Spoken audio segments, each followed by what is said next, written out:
bloodline and stray is mentioned a few times throughout the film. When was the last time either of you felt maybe like an outsider, or I don't know, at this level in your lives, if imposter syndrome creeps up in your thoughts? If so, what do you do with that? I'm not from here. You know, I am from the world of moonlight. So every time I walk into a set like this with all these lights, that voice in the back of your head. Yeah, this press kit is about the budget of Moonlight. Exactly. And catering. And when I first read the script by Jeff Nathanson, you're right, this idea of bloodline, stray, outsider, but also learning from community, you know, like acquiring the skills you don't have, humility, growth, expansion, all those things have been a part of my life. And I thought, you know what? I can see myself in this. There's something here for me to work with, and so I think those things are always present, and I think I'm not alone in that, and I think it's why, you know, I'm hopeful that people will see this film and will just see so much of the question you just asked me of their own experience in it. So when you get those thoughts, what do you do with them? How do you kind of push through? I work. When I took this film, I knew nothing about virtual production. You know, I said, you know what? I'm gonna learn it. You know, if I had to make a film in Korean, I would learn it. If I had to make a film in French, I would learn it. You know, it was like learning a different language, but once I did, I could express myself. This theme that really resonates, two things that resonate for me with this film. One is that notion of found family. I mean, I come from the world of theater where collaboration is the prerequisite. Like, we are making something together that we could not make alone. It's my favorite part of the process for theater and for filmmaking.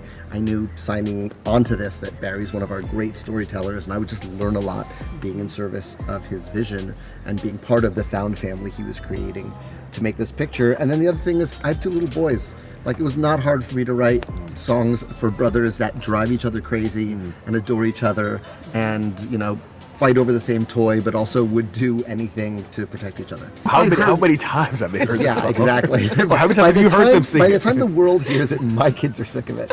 And they hear Daddy singing, I always wanted a brother, to himself. But I knew we were off to the races when I caught my 6-year-old getting ready for school and hearing him sing to himself, I always wanted a brother.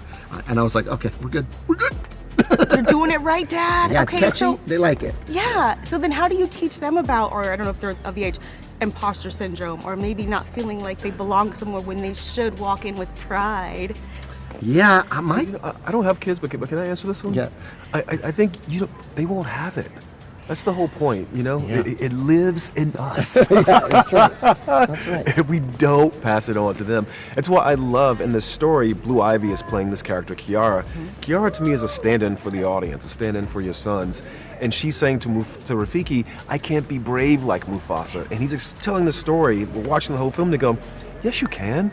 You know, he didn't know everything. He had to learn all these different things, so she won't have to have the same doubts and insecurities that he had. So they won't have it. Yeah. You know, I hope they don't have it. I think that's one of the things that was so extraordinary reading the script was like, we think of Mufasa, we think of the greatest dad ever, embodied by James Earl Jones, giving us advice from the clouds and the stars, and then you see this movie and you go, oh, he didn't always have it all together. Those are all hard-won lessons, and so I think it makes folks who are asking those questions feel less alone. Speaking of Blue Ivy, we do a podcast called We Got Notes. Okay. Did Blue Ivy's mom have any notes for either of you? No, she was so kind, both to me and I will say to Blue Ivy in the process. She created the space for Blue to do her thing.